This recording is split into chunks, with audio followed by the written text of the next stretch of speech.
eligible after starting the season 3-3, firing head coach James Franklin, continuing to lose 3 more games. Penn State won out its final 3 games of the season to get back to 500. I am Ali Barubi, and this is Nittany Nation. A 40-36 win over Rutgers sealed the 3-game win streak under interim head coach Terry Smith. A struggling defensive effort turned in some key plays at the very end of the game to send the Nittany Lions to a bowl game yet to be announced. Some of the options for Penn State include the Game Above Sports Bowl in Detroit or the Rate Bowl in Phoenix, both on December 26th. But the more likely options include the Pinstripe Bowl on December 27th inside Yankee Stadium, and this one comes up the most, with many experts hinting at a Pitt-Penn State possible matchup there. Or the final option is the Music City Bowl in Nashville on December 30th.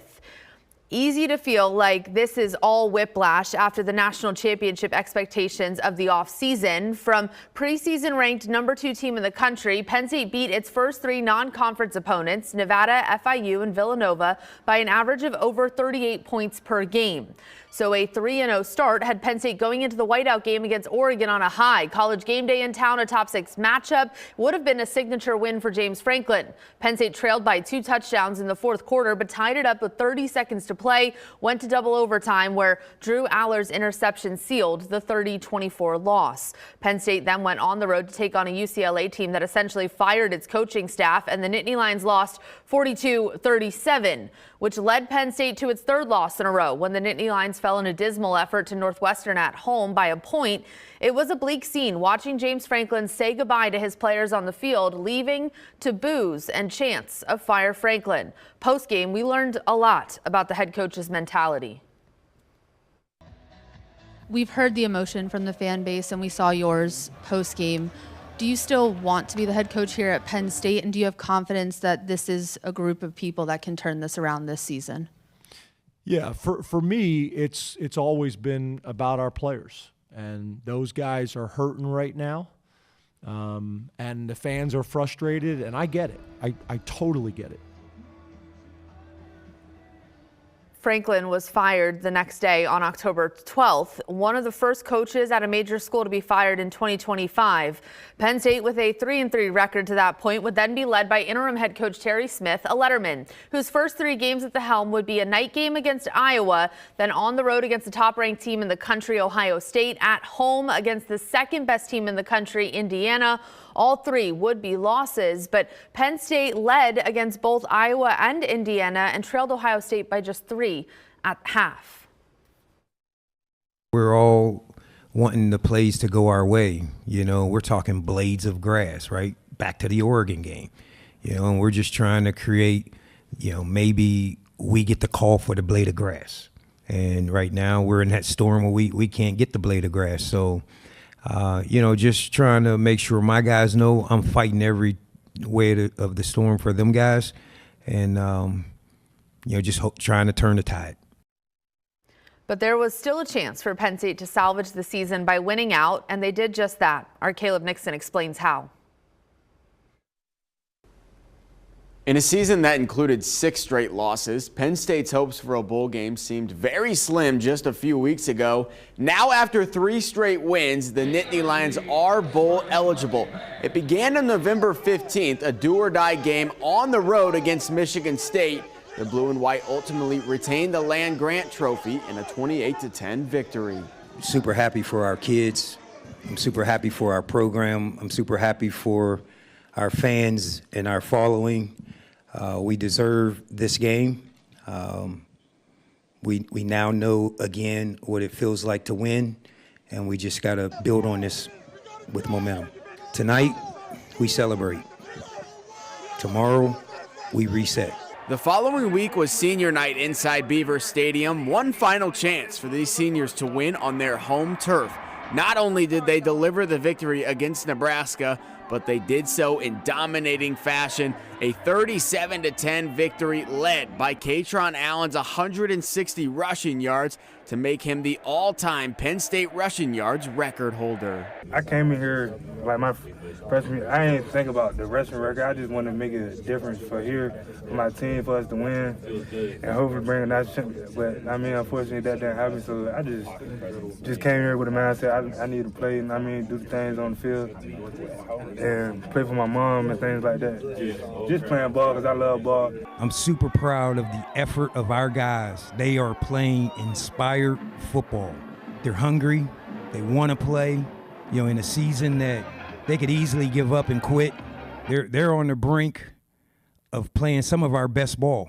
We all love football, man. Like, we don't want the season to end next week. We want to win this next week, then have another opportunity to play another game. So, you know, we're going to take that in, you know, get back to the drawing board and get ready to practice. The final of the 3 must-win games was on the road at Rutgers. Both teams entered with 5 wins, so it was a battle for bowl eligibility. In a high-scoring game, it was the Penn State defense that made the game-changing play, delivering a 40-36 victory and bowl eligibility. We all just bought in. You know, there's no quitters on the team. So when there's no quitters, we all come to work every day, week in, week out, regardless of our head coach getting fired. We came in week in and week out. So, you know, just the resilience, you know, the brotherhood speaks a lot. I'm just thankful we won a game. I'm thankful we have an opportunity to go to a bowl game. I'm thankful for these guys that played their hearts out for all of us. And I just told our guys we're going to have an opportunity to go play in a bowl game, yet to be determined.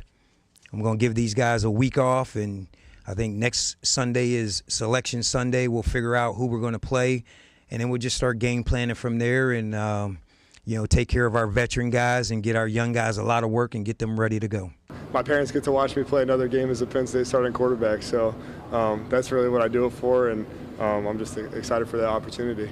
While the Nittany Lions wait to hear what bowl game they'll play in, the focus turns to who will play in the final game of the season and who will opt out. Reporting in studio for Nittany Nation, I'm Caleb Nixon. Thanks, Caleb. Selection Sunday will determine where the Penn State will play to end the 2025 season. Coming up next, no permanent head coach yet has set up a very uncertain future for Penn State beyond 2025. How National Signing Day was impacted by the indecision. Next on Nittany Nation.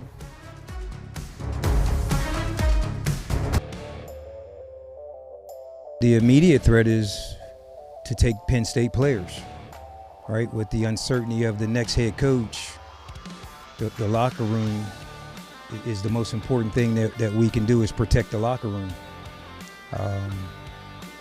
You know, when it comes to recruits, high school recruits, he has an advantage right now because we don't have a permanent head coach. And that is the risk of getting to early December without hiring a head coach. Getting commitments from high school seniors who don't know who they will be playing for was clearly an uphill battle. As for who signed with Penn State this week on National Signing Day, a pair of Pennsylvania kids staying home, quarterback Peyton Falzone from Nazareth High School and defensive end Jackson Ford from Malvern Prep. More on those signings is over on our website, nittanynationtv.com. But there were some notable players who flipped from Penn State to follow James Franklin to Virginia Tech. In all, 11 players flipped, including Harrisburg native Messiah Mickens, who was the first to commit to Penn State originally in the class of 2026. Sasa announced his commitment to Penn State during his sophomore season at Trinity High School in Camp Hill. He then transferred to Harrisburg for his final 2 high school seasons, reopened his recruitment this fall before following his head coach to Blacksburg. He's been covering me since 8th grade, so that connection and the bond that we built through my whole entire high school career was just, you know, he never lied to me. You know, he kept it 100 throughout the whole process, and that's just a coach that you want to play for, a coach that you know that if football's not working, you know, I can come talk to you in your office. So, you know, that's just a guy that I built a great connection and bond with, so I definitely want to keep playing. Messiah will early enroll in January at Virginia Tech. Then there's the Cougars' offensive lineman Kevin Brown, who announced his commitment to West Virginia a couple weeks ago on the Pat McAfee Show on ESPN. The highly sought-after 6'5", 270-pound lineman follows in the footsteps of his dad, who played for the Mountaineers. It was stressful.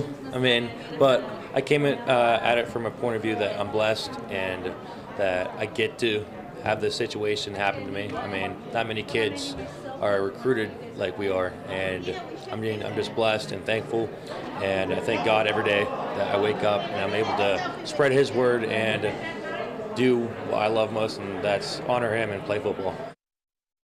A lot of changes for those Penn State commits. In theory, whoever the next head coach is at Penn State, they could bring over new players from his previous program, or they will have to rely heavily on the transfer portal to bring in a new roster. Coming up next, there's new leaders in the Penn State record books. We go one-on-one with All-American and national champion running back Blair Thomas to talk about the history-making season.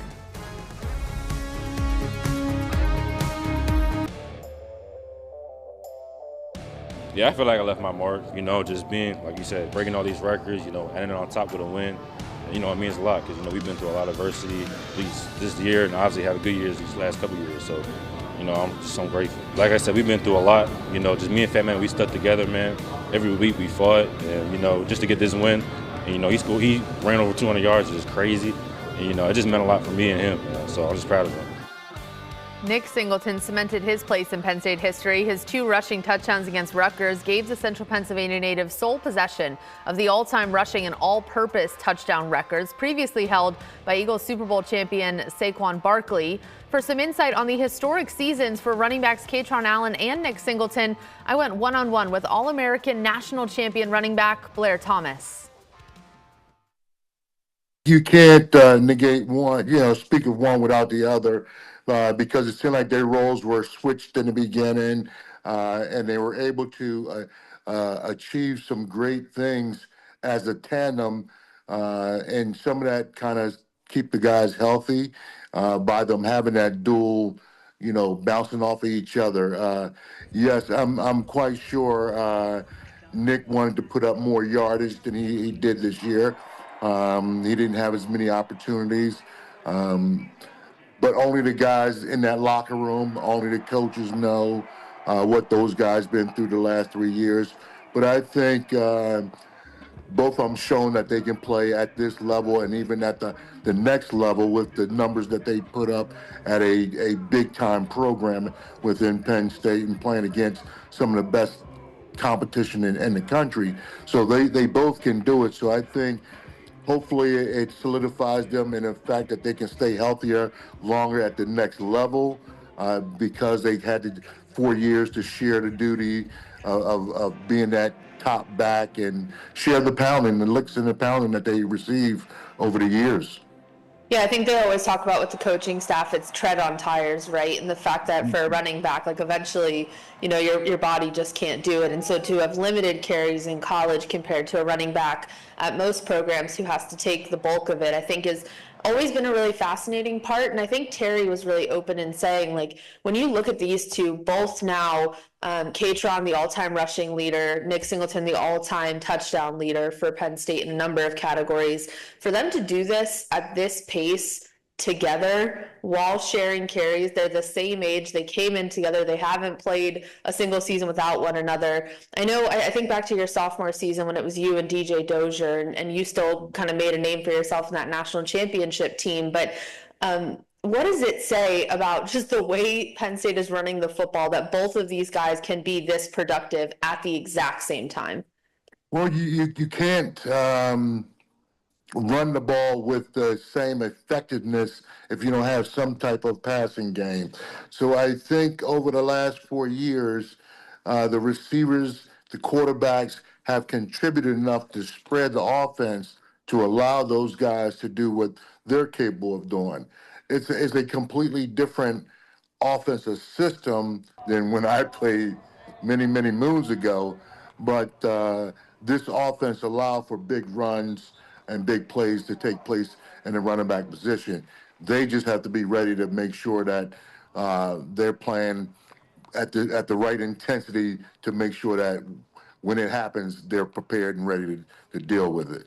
That's the mark of the Penn State program. Obviously, you've had really successful players at a number of positions, but it's always been a team first approach. Can you speak to that and why maybe Terry was like the perfect person to lead Penn State through this chapter, because it really needed to be the team coming together at the end of this season? Yes, and the reason why it has to be the team is because a player should not pick a college to attend based on a coach. Coaches come and go now. You got to see yourself in that environment. Do they have the field of study that you're, looking to advance your career in?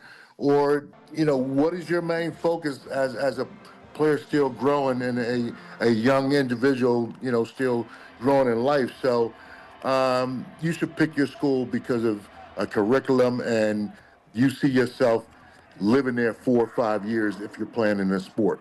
It feels like every year there's like, oh, it's linebacker you or it's tight end you, but there's been some really incredible running backs who have come through Penn State and really some strong names there we just mentioned.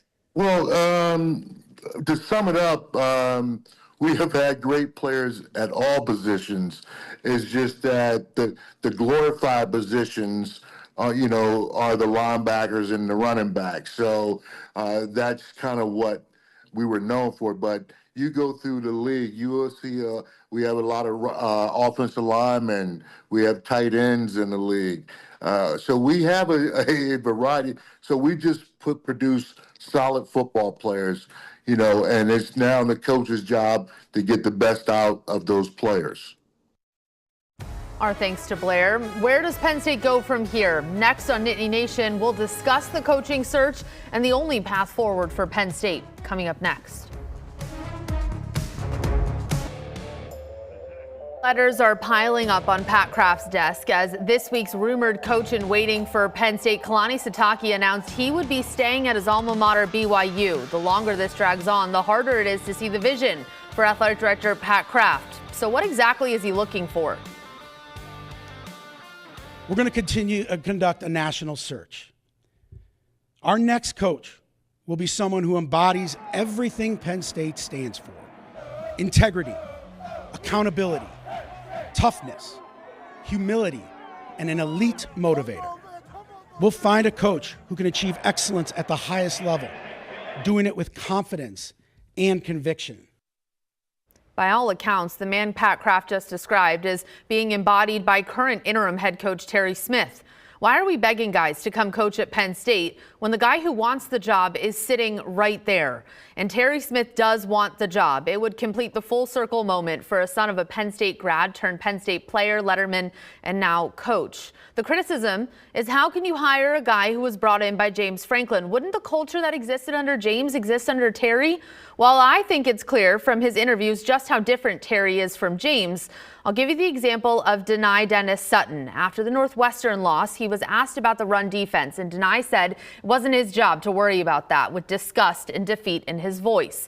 In the 6 games that followed Franklin's firing, Nittany had 4.5 sacks, a forced fumble, and 2 blocked punts, and his attitude and outlook looked dramatically different under Terry Smith. The culture was different. Despite all the odds stacked against this Penn State team, they played hard and they looked better.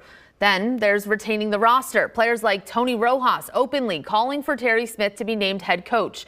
Cornerstone pieces of this roster who have said they would stay if Smith is in charge.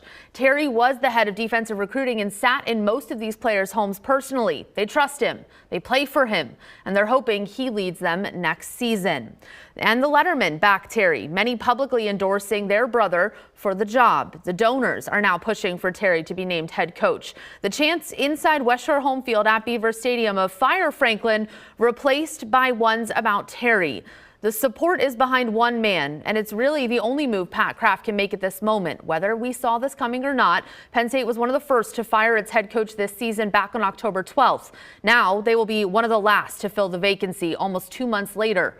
When Pat Kraft fired James Franklin, it was amid a 3-game losing streak. It was clear in his answers that James had given up. It wasn't working in 2025, and it was time for a new beginning for both sides. And while it may have been time, a midseason firing needed to have a clear action plan to follow, a plan in place for who would lead the next chapter of Penn State, and a competent way forward has yet to emerge. And now a fan base that called for firing James Franklin is calling for Pat Kraft to be fired. Crazier things have happened in 2025. But for all of us here, thank you for making this show the highest rated Penn State show in Pennsylvania this season. It certainly was a wild ride. For now, I'm Allie Berube. This is Nittany Nation.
When the 2026 Winter Games are held here in Cortina, it will mark exactly 70 years since they were last held here. That was back in 1956. Those were games that were supposed to be held in 1944 here, but were canceled due to the Second World War. One of the remnants of the 1956 games here is the ski jumping venue here in Cortina. Obviously, it won't be put to use. Ski jumping will now be held in Perdazzo, about 51 miles away. Here in Cortina, what's old has been made new again. Just minutes away from the city center is one of the centerpieces of the 1956 Games, the Olympic Ice Stadium. The Olympic ice rink of Cortina was built in 1952 for the 1956 Olympics. Back in the day, he hosted the opening ceremony for the 56 Olympics and the ice hockey competition. Now, for the Cortina 2026 Olympic, Milano Cortina 2026 Olympic, he will host the curling and wheelchair curling. Giacomo Colli is a native of Cortina and works for the Cortina Olympic Organizing Committee. I'm 100% excited, and everybody here in Cortina is super excited to have the Olympics here back again.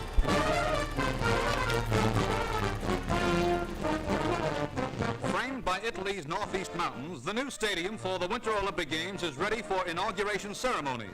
The stadium is dedicated with a blessing from the Bishop of Bressanone.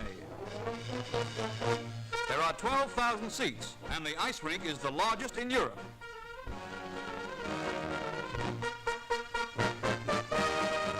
Almost daily during the Olympics, the ice hockey competition will thrill onlookers. Temporary seating then gave the stadium a capacity of 14,000. Those are gone, but the stadium still has the original seats from 70 years ago. What was an outdoor venue then is now fully covered, thanks to a new roof added in 2002 that allows for use of the ice rink all year round. Everybody who gets here for the first time, it's impressed by this combination of old part with the wooden paneling and the concrete and the, let's say, old part of the venue, and this new blue roof that's more a lot of futuristic and technological. And I think it's a good combination.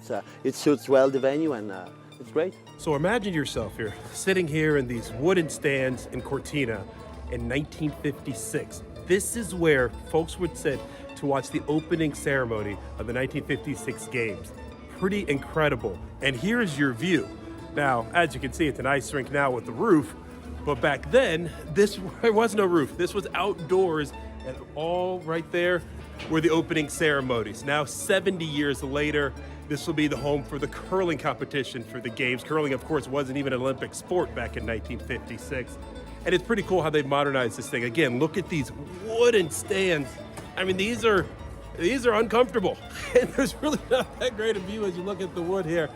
But it's gonna be pretty cool to think that they've made a way to renovate this stadium so that way it can still have a use for the game 70 years later. For the 2026 Olympic, a lot of renovational work is going on, new accessible seating being built, new changing rooms, new elevators, new access roads. So it's really cool because we used an old venue for a new Olympics, and that's great. And for Giacomo, these Winter Games could become a family affair. It's really cool.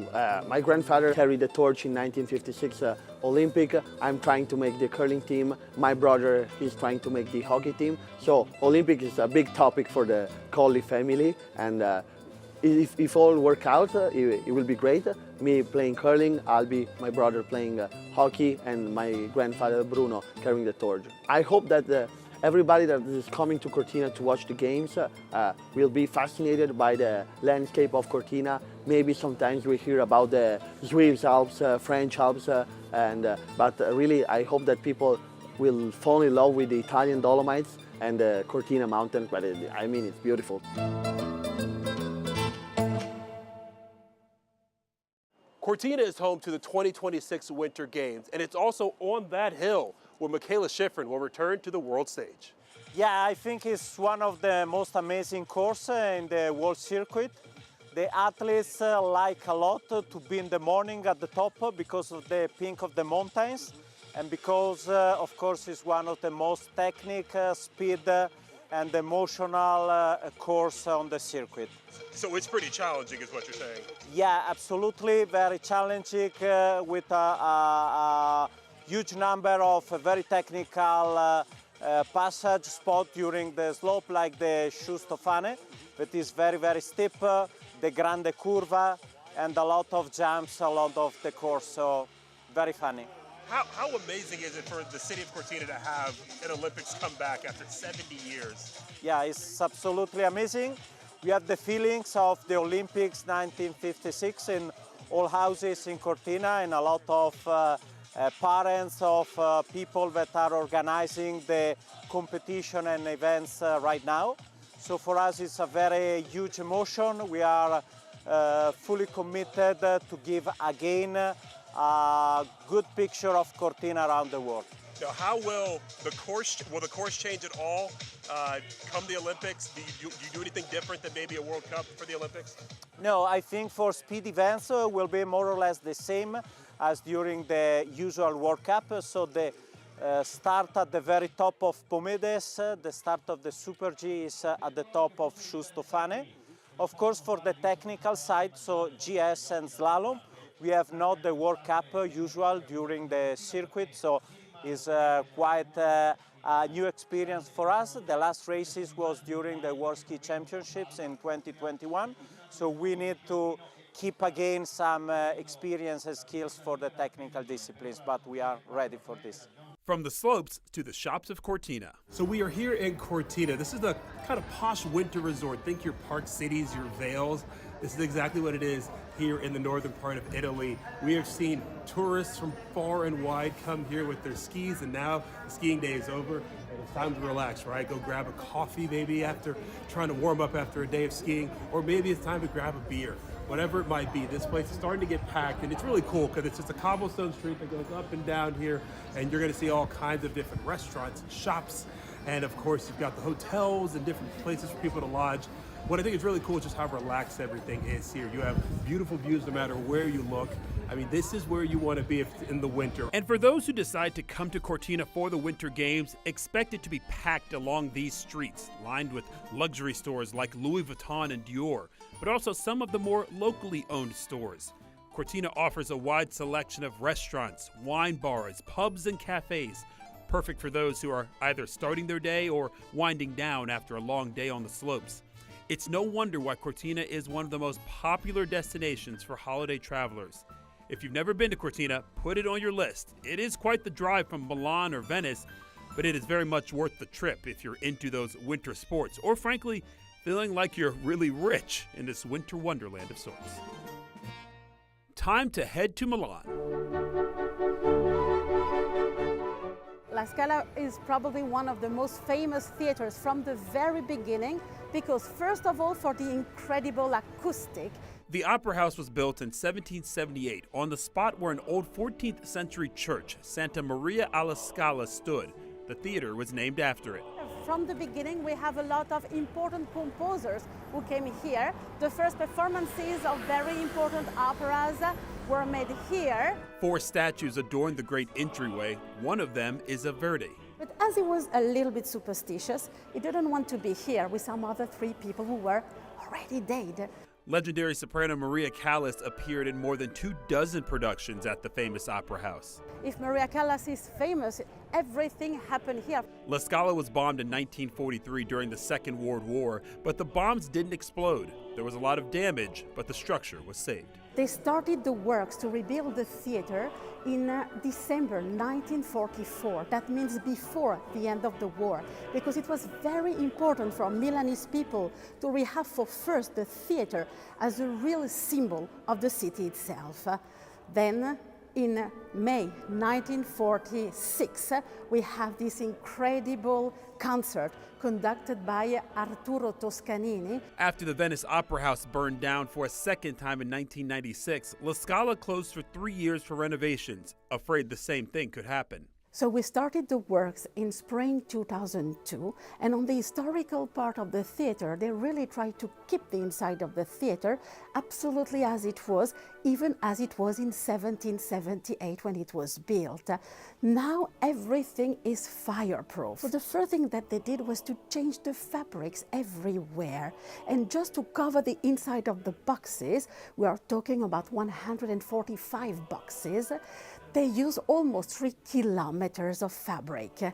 That's more than 3,000 yards of fabric. And they also changed the velvets everywhere. This velvet is really special because done like that, it doesn't absorb the sound. The theater boxes used to be owned and decorated by noble and wealthy families. Even if today we don't have owners of the boxes anymore, we still have some boxes with something of the original decoration. So it is the way to have this special connection between present and past. A new tower was designed to provide more space. Give us this possibility to store about 100, even more elements of different sets. So thanks to that, thanks to the room that we have on the stage itself, we can keep here inside an average of 3 different productions. So here we are on the stage. That means behind the curtain, and this is the most special place. This is where the magic happens.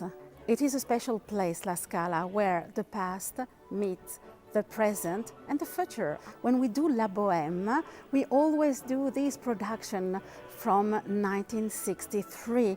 And for the audience, it is very important. Of course, it is a mission for La Scala to show the world that we did not stop in 1963. So we have new things, but it is also interesting to show the audience of today what we did in the past. Maestro Arturo Toscanini was both the principal conductor for a time and returned in the 1920s as musical director for 8 years. Following the rules of Wagner, Toscanini decided to create a pit because thanks to that the orchestra is hidden and the audience is concentrated only on what happened on the stage. And have a clear view of Rudolf Nureyev dancing or Maria Callas performing La Traviata. The great thing is to know that La Scala creates operas. This season we will have an opera based on Il nome della rosa, the famous masterpiece of Umberto Eco, The Name of the Rose. Maybe you remember the film with Sean Connery. Well, we will do an opera on that. And expect no less from La Scala during the Winter Games in 2026, with perhaps a touch of symbolism. That we will do the whole ring of Wagner, and we will do it 2 times, and the second time will be during the Paralympic Games, and the entire world is expecting that. So we are so anxious and so happy to have it, really.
This is Sforza Castle, a 15th century fortress that sits in the heart of the city of Milan. It houses 40 rooms of artwork, including works from the likes of Michelangelo and Leonardo da Vinci.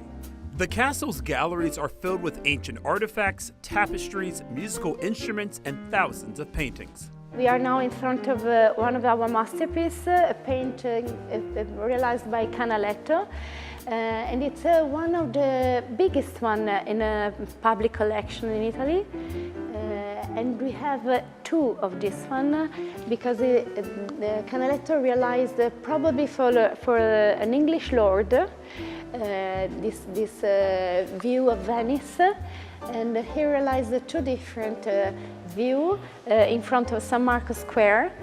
And then this painting and the other one, the pendant, was bought by the municipality of Milan in 1995 to enrich our picture gallery. So we are very proud to have these two different paintings by him. During his time in Milan, Leonardo da Vinci worked at the castle on decorations and frescoes. In a room located in the northeastern tower, he painted an intricate design of interwoven mulberry trees. It was rediscovered in the late 19th century and was under renovation when we visited. We are now in the room is the ancient hospital of the Sforza Castle. This room totally restored in 2015 to a new museum dedicated to the last sculpture realized by Michelangelo at the end of his life. The last one? Yes, that's the last one. It's now one of the most famous, the Virgin Mary holding the dead body of Christ, a very important masterpiece of the art. It is a new iconography that Michelangelo realized also in other time of his life. The most famous is probably the Pietà Vaticana in St. Peter's in Rome, but it's totally different because that one was realized when Michelangelo was young. It represents a Virgin Mary, very young, very beautiful. Now there is the representation of the sufferance,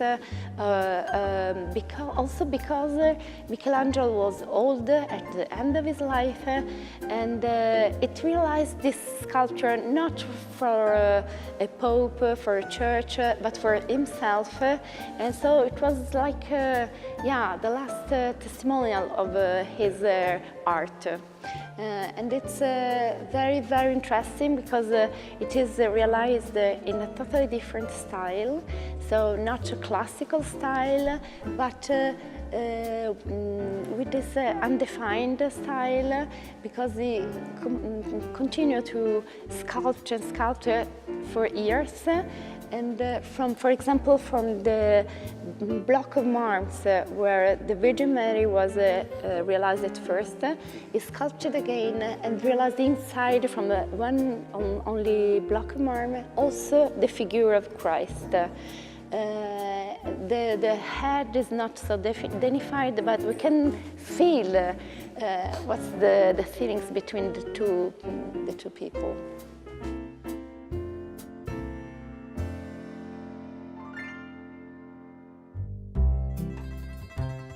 Not far from the fortress stands the Duomo di Milano. This Gothic masterpiece is the third largest cathedral in Europe. Construction began in the 14th century and took nearly 600 years to complete, with final touches wrapping up in the 1960s. When they started the construction of this new cathedral, they used the most ancient one as a support. So they started to build the apse, then they demolished the ancient apse, and they continued the construction, partially maintaining the oldest cathedral. And they enlarged the structure, reached the facade of the ancient cathedral, that was Santa Maria Maggiore, and finally, only in 1686, they demolished the ancient facade and finished the structure. Services are still held at the church. Inside are stunning stained glass windows depicting biblical scenes, and one of the most famous is the rose window. There are several altars, along with tombs of noted archbishops and saints. Inside you see the body of St. Charles, this beautiful sarcophagus that is made of silver and crystal, and in the ceiling you see a series of bas-reliefs made of silver. Everything is silver, and they represent episodes of the life of St. Charles. Outside, the facade is adorned with thousands of statues. You'll also find 135 spires, the central one reaching more than 350 feet. And on top of it sits a golden statue known as the Madonna Nina, which is said to bring good luck to the people of Milan.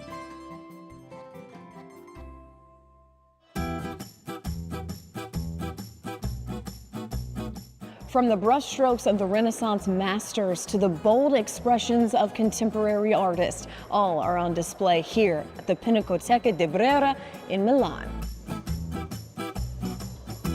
The museum was established in the late 18th century during the Napoleonic era and originally intended as a space for academic and artistic education. Over time, it grew into a major public museum, showcasing a prestigious collection of Italian Renaissance and Baroque masterpieces, a window into Italy's art heritage.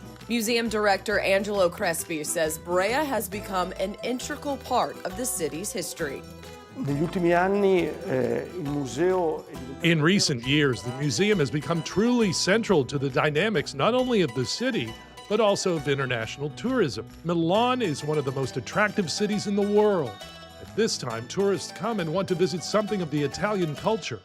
Before, Milan was a city exclusively of business or fashion. Today, it has also become a city of art, and obviously the most important museum is Brera, which contains an incredible collection. There's also a dedicated modern art gallery with more than 200 pieces located in Palazzo Soterio, just 2 doors down from the historic main building. The famous bronze statue, Napoleon as Mars the Peacemaker, is prominently located in the courtyard. The collection features work by some of the greatest names in Italian art, such as Raphael and Caravaggio. The galleries are thoughtfully curated to reflect both historic significance and artistic progression.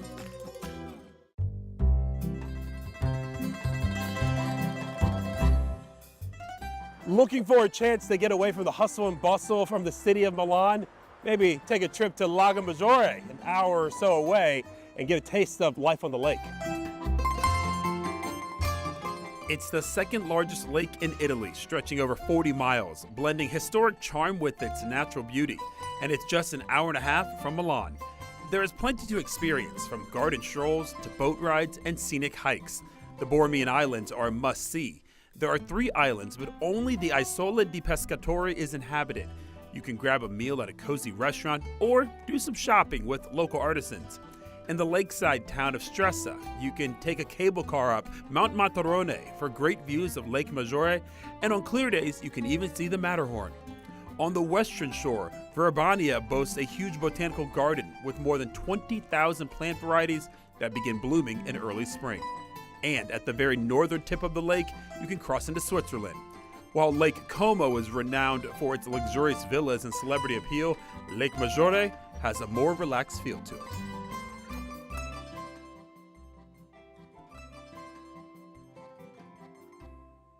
So we are here in Cortina. This is the kind of posh winter resort. Think your park cities, your vales. This is exactly what it is here in the northern part of Italy. We have seen tourists from far and wide come here with their skis, and now the skiing day is over and it's time to relax, right? Go grab a coffee maybe after trying to warm up after a day of skiing, or maybe it's time to grab a beer. Whatever it might be, this place is starting to get packed, and it's really cool because it's just a cobblestone street that goes up and down here, and you're going to see all kinds of different restaurants and shops, and of course you've got the hotels and different places for people to lodge. What I think is really cool is just how relaxed everything is here. You have beautiful views no matter where you look. I mean, this is where you want to be if in the winter. And for those who decide to come to Cortina for the Winter Games, expect it to be packed along these streets, lined with luxury stores like Louis Vuitton and Dior, but also some of the more locally owned stores. Cortina offers a wide selection of restaurants, wine bars, pubs, and cafes, perfect for those who are either starting their day or winding down after a long day on the slopes. It's no wonder why Cortina is one of the most popular destinations for holiday travelers. If you've never been to Cortina, put it on your list. It is quite the drive from Milan or Venice, but it is very much worth the trip if you're into those winter sports, or frankly, feeling like you're really rich in this winter wonderland of sorts. You'll also find some pretty eclectic works of art in Cortina.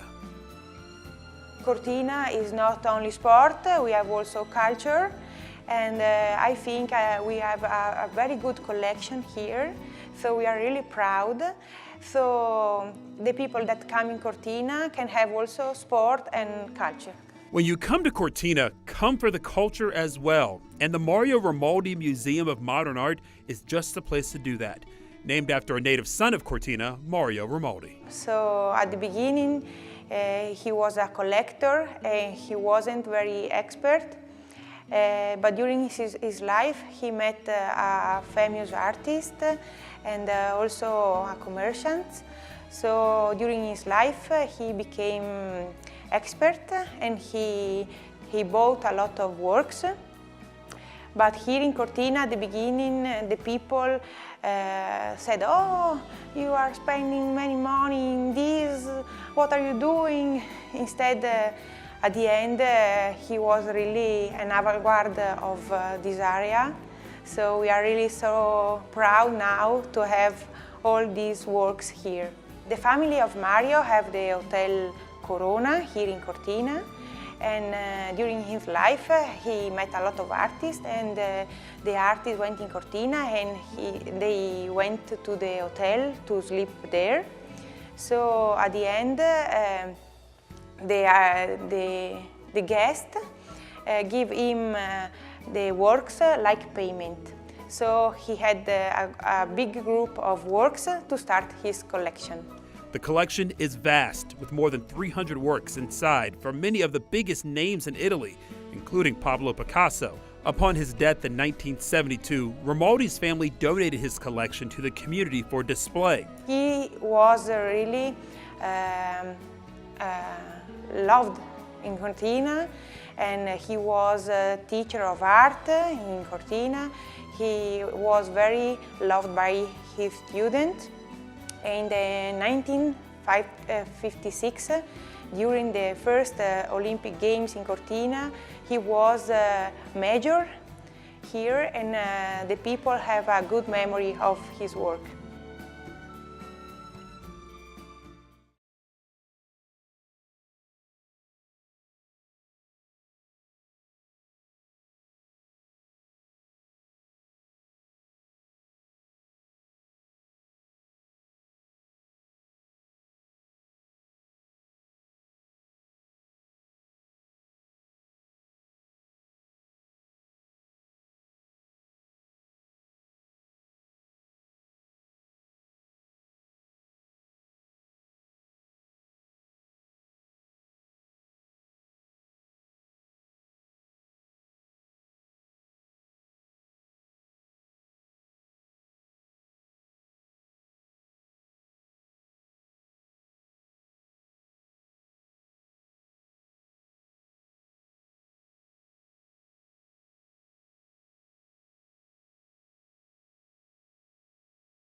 My first Olympics, 2006, 10, 14, 18. I went, competed, won, got medals. Over the last 2 decades, Kaylee Humphries has become the most decorated female bobsledder in the history of the sport. Her journey to 3 Olympic gold medals came with plenty of ups and downs. But nothing could compare to the challenge that she and her husband Travis faced when trying to become parents. I really do feel stronger and better mentally and physically going forward. The couple welcomed their son Alden last June, and now, just more than a year postpartum, Kaylee Humphries has her sights set on returning to the podium in Italy.